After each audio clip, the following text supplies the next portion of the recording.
Review Embargo ended. A lot of people are sharing their thoughts online about how this game goes. Of course, the access media and big companies like IGN and all that sort of stuff are basically deep-throating the game, saying it's the most amazing thing ever and giving it 9s and 10s for how great they think this game is, mostly based on the inclusivity, of course, and the diverse cast of characters, because that's all they ever focus on.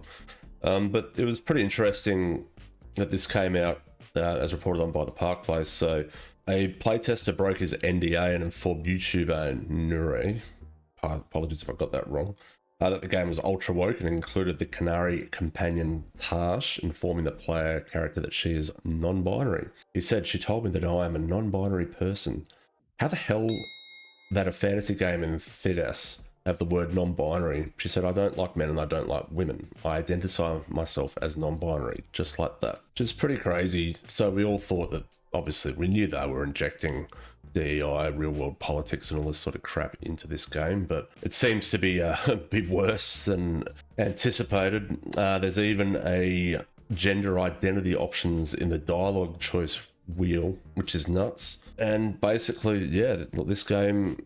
And the comments around are coming out and confirming a lot of our biggest fears, that it's more focused on identity politics and gender identity and all that sort of garbage thrown into games as the major selling point.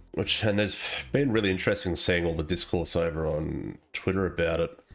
I really like this comment here from Legendary Drops. This Dragon Age Veilguard situation is the most mask-off attempt at scamming an audience I've ever seen. Legacy media is throating it, while historically positive creators and players are saying it's a complete dumpster fire.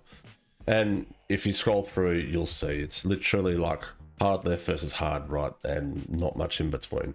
You either absolutely love it and think it's the most amazing game of the year you've ever seen in your entire life, or you call it out for what it is. Shitty character design, boring looking gameplay.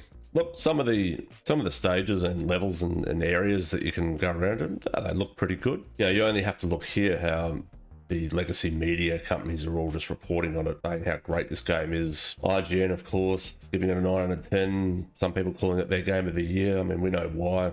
The author is a non-binary person, talking about the representation of gender stuff. You know, the character Tash basically comes out to their family. It was, of course, written by a non-binary person as well. So this is what they're all frothing over and what they think is absolutely amazing and highlights how great this game is. But I recommend, if you're not really into the DEI wars, as we call it, then I recommend this video from Skill Up on YouTube. Went up this morning, and watching the whole thing, and it's nearly 50-minute video, and this game just looks tragically bad. I mean, the character design look like Pixar characters, you know, and the Canary used to look badass, but they look pathetic. There's basically, he goes on to say that it doesn't matter what choice you make in the game, it all leads you to the same destination, even if you make bad choices.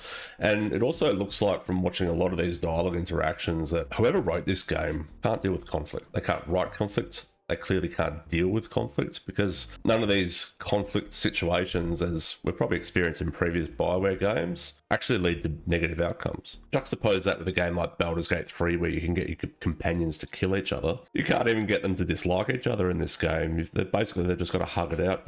And it's not just the positivity and overwhelming nature of it. It's the fact that they act like children. I'm just going to go ahead and play this scene. You can watch it. Like, it's just ridiculous. Two could still learn things together you'd never find out alone. Emmerich, you clearly find talking about dragons boring. What? How? Who doesn't like dragons? Aren't you curious why Tash likes them as much as you like necromancy? The question crossed my mind. And maybe Emmerich could help demystify magic, Tash. See what I mean? This is a joke. You can't be writing games like this for adults. I've got a 7-year-old, and when she was 3 and 4 years old, this is how we spoke to her, saying, "It's okay. So-and-so likes fire trucks more than you like, I don't know, dolls. But you can both like different things at the same time, and perhaps you might like to ask them what they like."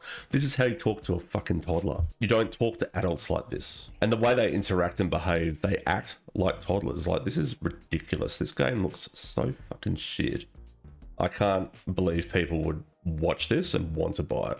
It makes me angry, thinking about the amount of time they put into a franchise like this just to churn out this slop. It's the dumbest thing I've ever seen. I'd see more intelligent conversations on kids' YouTube and interactions between children than I would. And this is just one example. Like, this video has many examples of the same thing. It just looks fucking terrible. And then there's the combat. I mean, it goes on to state that the combat is repetitive. You're literally doing the same 2 moves every single time. You can't control your companions properly. They don't have health bars. There's no risk to them. This game is just so safe, so bland, and just looks so boring. Like, I can't imagine. Like, I'll be incredibly surprised if the overall reception of gamers once they actually get their hands on this thing is anywhere near close to what the legacy media and access media and all these shills are putting out. Because DEI stuff aside, the game just looks terrible. The game just looks shit in general. Like, it just doesn't look good. It could be the least voted game of all time and it still look like a steaming pile of shit. That's where we're at. But of course, because it's inclusive, because it has diversity, and because basically access media is getting paid by BioWare, and I can't find the post, so I apologise, but I think it was Pirate Nation going on about earlier that there were reports that once the embargo got lifted, a number of people who put out negative reviews were getting DMCA takedowns from BioWare because of negative reviews. That just reinforces that you cannot trust legacy media to give you a truthful review of games and products like this, because they are paid to give an opinion that is positive to the person paying them. It's just all it is. And this is how this is. And it's probably going to be the same with this, but it's climbing up the Steam ladders as everything else is basically getting sold off. We'll see. It looks like the demand is increasing for this game, and I only hope that people who are buying it are not buying it based on reviews from these shills in games journalism in the West, because they may end up being sorely disappointed with what they end up with. But anyway, those are just my thoughts on the discourse surrounding this game today. What do you think? Have you bought this game? Have you pre-ordered? Are you looking forward to it? Do you think it looks good? Do you think it looks shit? I'd love to hear your thoughts in the comments, and I'll look forward to seeing you in the next one. Bye for now.